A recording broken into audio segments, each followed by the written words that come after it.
ओ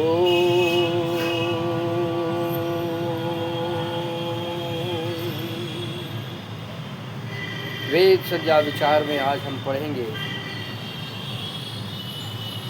चतुर्वेद विधि ब्रह्म भी ब्राह्मण महर्षि भी प्रोक्तानि यानि वेद व्याख्यायानानि तानि ब्राह्मणानि।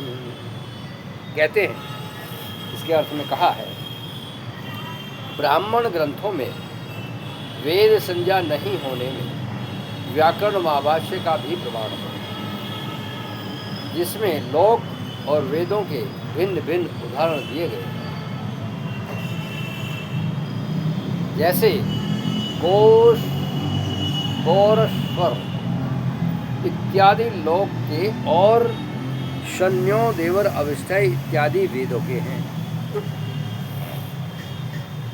किंतु वैदिक उदाहरणों में ब्राह्मणों का एक ही उदाहरण नहीं दिया और गौश्रभ इत्यादि जो लोक के उदाहरण दिए हैं वे सब ब्राह्मण पुस्तकों के हैं, क्योंकि उसमें ऐसा ही पाठ है। इसी कारण से ब्राह्मण पुस्तकों की वेद संज्ञा नहीं हो सकती। और कात्यायन के नाम से जो दोनों की वेद संज्ञा होने में वचन है, सो सहज 4 उपाधि लक्षण से किया हो तो भी नहीं बन सकता, क्योंकि जैसे किसी ने किसी से कहा कि उस लकड़ी को भोजन करा दो,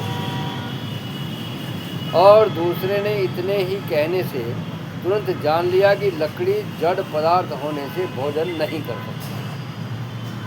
किंतु जिस मनुष्य के हाथ में लकड़ी है उसको भोजन कराना चाहिए, इस प्रकार से कहा तो भी मानने के योग्य नहीं हो सकता, क्योंकि इसमें अन्य ऋषियों की एक भी साक्षी नहीं है। इससे यह सिद्ध हुआ कि ब्रह्म नाम ब्राह्मण का है, सो ब्रह्म आदि जो वेदों के जानने वाले महर्षि लोग थे, उन्हीं के बनाए हुए ऐत्रेय, शतपथ आदि वेदों के व्याख्यान हैं।